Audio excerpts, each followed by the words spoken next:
మీ అందరికి తెలుసు. అప్పుడు పాములు ఎట్లుండేటి? అప్పుడు ఏదైనా తోటలు ఉన్నప్పుడు పాములు ఎట్లుండేటి?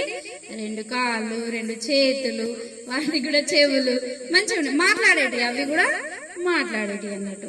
మాట్లాడేటి అయితే వచ్చి రోజు మాట్లాడేది అవ్వతోటి. ఏమని అంటే, అవునా ఇది నిజమేనా అని. అంటే మనకి ఇప్పుడు ఎవరన్నా ఏదన్నా ఇట్లా జరిగింది అని చెప్పింది అనుకున్నావు, ఇగో నిజమేనా ఈ విషయం నీకు తెలుసా అని చెప్పిన దానికి బాగా తేడా ఉంటాయి కదా మనకు. అప్పుడు ఏమనిపిస్తుంది, అవునా ఏం జరిగింది అని మనకు కూడా తెలుసుకోవాలి, ఇది నిజమేనా అని మెల్లగా అడుగుతుంది అన్నట్టు. అడిగినప్పుడు అవ్వేమంటది ఏంటిది అని. మామూలుగా జనరల్ గా మనం మాట్లాడతాం ఏమైంది అని మాట్లాడతాం. అప్పుడు అవ్వ కూడా మాట్లాడి అంటే అప్పుడు సాతాను ఏమంటదంటే, ఇగో ఈ చెట్లలోని ఫలంలు అన్ని తినమన్నారు కానీ ఈ మధ్యలో ఉన్న ఫలం తినద్దు అని చెప్పిండు, నిజమేనా అని సాతాను అడుగుతుంది అన్నట్టు. అడిగినప్పుడు అవ్వేమంటది, అవును నిజమే తినకూడదు అని చెప్పిండు, చచ్చిపోతామని చెప్పిండు అని చెప్తుంది. అట్లా కొద్ది రోజులు అంటే ఫస్ట్ చెప్పినప్పుడు వినదు, సెకండ్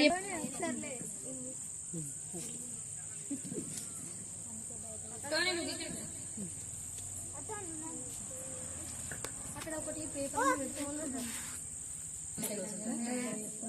తొందరగా అయితే ఇవి ఇక్కడ సర్పము ఇక్కడ అవ్వతోటి మాట్లాడుతుంది. ఏమని మాట్లాడింది ఇందాక చెప్పండి ఏమని మాట్లాడింది? ఇది నిజమేనా అని మాట్లాడింది. అట్లా స్టార్ట్ చేసింది అన్నట్టు. అంటే అవ్వలో అనుమానం అనేది స్టార్ట్ చేసి దేవుడు మీకు ఇది తింటే ఈ ఫలాలు చూడండి ఎంత బాగున్నాయని చూడడానికి. అప్పుడు సర్పం కూడా అట్లా నేర్పుతుంది అన్నట్టు. లేదు మీరు అంటే చెప్తా ఉన్నది, తినండి తింటే ఏం కాదు మీరేం చచ్చిపోరు అది ఇది అని చెప్తే అవ్వ మాత్రం వినది. కొద్ది రోజుల దాకా వినది. నువ్వు అబద్ధం చెప్తున్నావని వెళ్ళిపోతుంది. కానీ రోజు రోజు రోజు ఇప్పుడు దేవుడు చచ్చిపోయిన తర్వాత మళ్ళీ సాతాను వచ్చి, అవునా అది నిజమేనా మరి మీరు ఎందుకు తింటలేరు అని అవ్వకు అనుమానం అనేది స్టార్ట్ చేసింది అన్నట్టు. చేసిన తర్వాత రోజు రోజు రోజు రోజు వచ్చి మాట్లాడుతూ ఉంటే అవ్వ కూడా పాపం ఏం చేస్తుంది, మనం కూడా ఎవరైనా పదే పదే ఆ తప్పు ఇప్పుడు మనకు మమ్మీ డాడీ ఏమో తప్పు చేయొద్దు అంటే మనం భయంగా ఉంటాము. కానీ వేరే అంటే జస్ట్ చెప్తున్నా అట్లా కాదు, మనం మంచి గర్ల్స్ బాయ్స్ కదా. అయితే ఫ్రెండ్స్ కొంతమంది ఫ్రెండ్స్ ఎట్లా ఉంటారు, ఏ మమ్మీ తెలియకుండా ఇక్కడ వరకే పోయేద్దాం, ఈ షాప్ వరకే పోయేద్దాం, మనం కొనుక్కొని తింటే మీ మమ్మీ ఏమైనా చూస్తాను అని చెప్తాయి కదా. కొంతమంది ఫ్రెండ్స్ చెప్తారా లేదా? చెప్తారు కదా.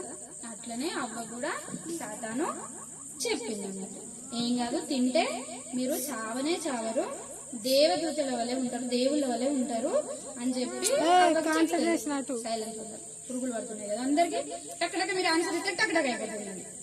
ఓకేనా? మీరు ఎంత ఫాస్ట్ గా ఆన్సర్ వస్తే నేను అంత ఫాస్ట్ గా ముగిస్తాను.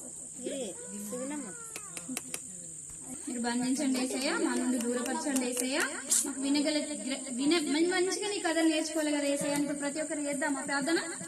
మొగలించి ప్రార్థన చేద్దాం. స్టార్ట్ 1 2 3.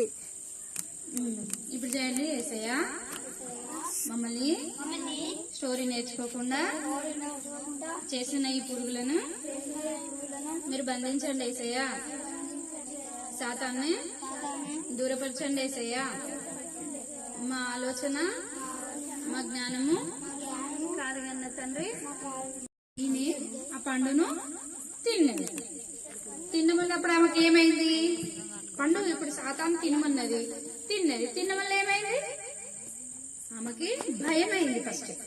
ఇప్పుడు అంతకుముందు మంచిగా తోటలో నచ్చిన పండు తినుకుంటా అంటే ఫ్రీగా మన ఇంట్లో ఎట్లుంటాం, ఫ్రీగా ఉంటాం కదా, ఫ్రీగా మనం భయం లేకుండానే ఉంటాం మన